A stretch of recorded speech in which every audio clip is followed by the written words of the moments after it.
السؤال ده جالي أكتر من 100 مرة وبشكل يومي بيجي لي السؤال ده. هو هل نقدر نربح من فيديوهات القرآن الكريم؟ يعني إيه الكلام ده؟ يعني دلوقتي مثلا عندك شيوخ زي الشيخ المنشاوي، الشيخ عبد الباسط، الشيخ مشاري، الشيوخ الكبار دول. طبعا زي ما انتم عارفين ان ساعات انتم بتلاقوا في فيديوهات على اليوتيوب فيها قرآن بصوت الشيوخ دي. فانت بيبقى عايز يجي في بالك او بيجي في حاجه كده جواك بتقول لك طب ما تيجي نحط الفيديوهات دي في القناه عندنا ونكسب منها. هل ده مسموح بيه؟ يعني هل ده نقدر نعمله؟ الاجابه وبكل صراحه لا. طب هل نقدر نحط الفيديوهات دي ونقدم قنواتنا للمراجعه؟ الاجابه وبكل صراحه لا برضه. طيب، طب ليه يا محمد قفلتها في وشنا؟ بص، انا عايز اقول لك على حاجه بسيطه خالص بخصوص الحوار ده. يوتيوب شرط اساسي لاي قناه في الدنيا ان المحتوى يكون اصلي وحصري. طيب، دلوقتي امتى يكون مسموح؟ لما تكون انت صاحب القرايه، يعني انت اللي بتطلع تقرا قران بنفسك. طيب، طب ليه يا محمد ما ينفعش استخدم اصوات الشيوخ التانيين؟ يعني صوت الشيخ مثلا عبد الباسط، صوت الشيخ مشاري، طبعا دي اصواتهم في حته تانيه وفي دنيا تانيه، اصواتهم جميله وما فيش خلاف في الموضوع ده. الموضوع وما فيه حضرتك ان في حاجه اسمها حقوق طبع ونشر، وان الشيوخ دي كل الأصوات بتاعتهم في شركات بتمتلكها. فما ينفعش إن أنت تروح تاخد الصوت وترفعه عندك في قناتك، تقول لي يا محمد أنا أعرف قناة بقالها سنتين و3 سنين ما لسه رافعة القرآن لحد النهارده ما فيش مشكلة. هاقول لحضرتك اصطبر بس عليّا، أنت بتقول سنتين، ما تعرفش ممكن السنة التالتة الفيديو يتعمل عليه حقوق طبع ونشر ويتقفل. تمام؟ طالما بُص، أنا هاقول لك خدها قاعدة طالما أنت على اليوتيوب. لو سرقت حاجة مش ملكك أو خدت حاجة مش ملكك، توقع في أي لحظة إن الفيديو يتحذف أو إن ييجي لك إنذار حقوق طبع ونشر.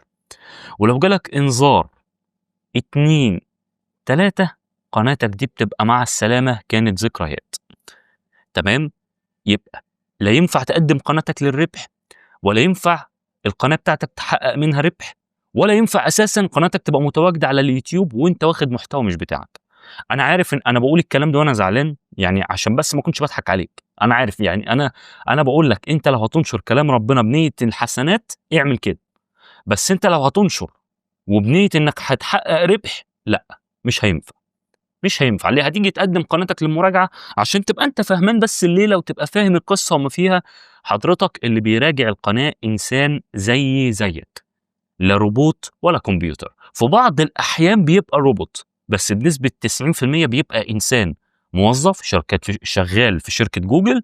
تمام؟ بيبقى شغلانته إن هو يخش في القناة يشوف المحتوى هل أصلي والّا هل مش أصلي. أصلي بيقبل القناة بتاعتك زي ما اتقبلت قناتي في 6 ساعات بالضبط. تمام؟ القناة دي والقناة اللي قبلها اللي كنت مقدمها اتقبلت في ساعتين. ليه؟ المحتوى أصلي وحصري وما فيش حاجة مخالفة الحمد لله رب العالمين.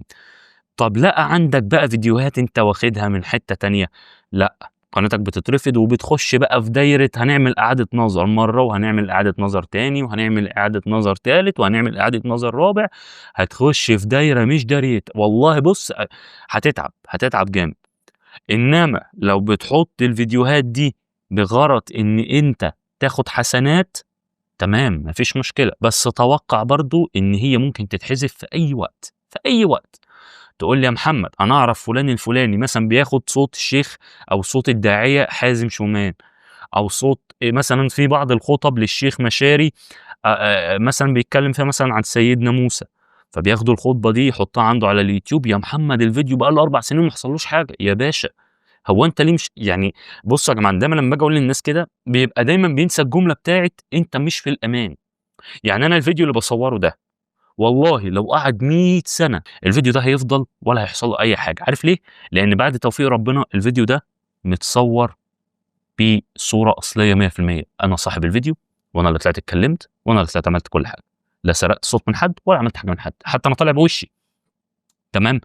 بُص، أنت ممكن تقدّم قناتك ممكن مثلًا تكون ما بتطلعش بوشك وتتقبل، ما فيش مشكلة على فكرة. يعني أنا باقول لك مش شرط إنك تطلع بوشك.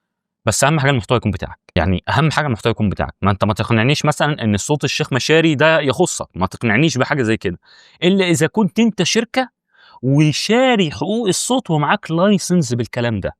معاك بيبقى حاجة اسمها كده ترخيص بيدل إن أنت المالك لصوت الشيخ فلان الفلاني. ما فيش أي مشكلة، في الحالة دي يا باشا طبعًا بتقدر تنشر القرآن عندك في القناة بتاعتك، وطبعًا الlicense دي بتتاخد بفلوس مش ببلاش. في بعض الشركات بتدّيها لك ببلاش، وفي بعض الشركات بتدّيها لك بفلوس، بس في الأغلب بيدّيها لك بفلوس، لإن دي حقوق ملكية، حقوق ملكية وحقوق طبع ونشر وقصة كبيرة. فأتمنى تكون الإجابة وضحت، وأتمنى يكون الإجابة بتاعته وصلت لكم. طبّق الكلام ده على أي محتوى هتقدمه في الدنيا. صَلّ على النبي واذكر الله. سلام عليكم. باي باي.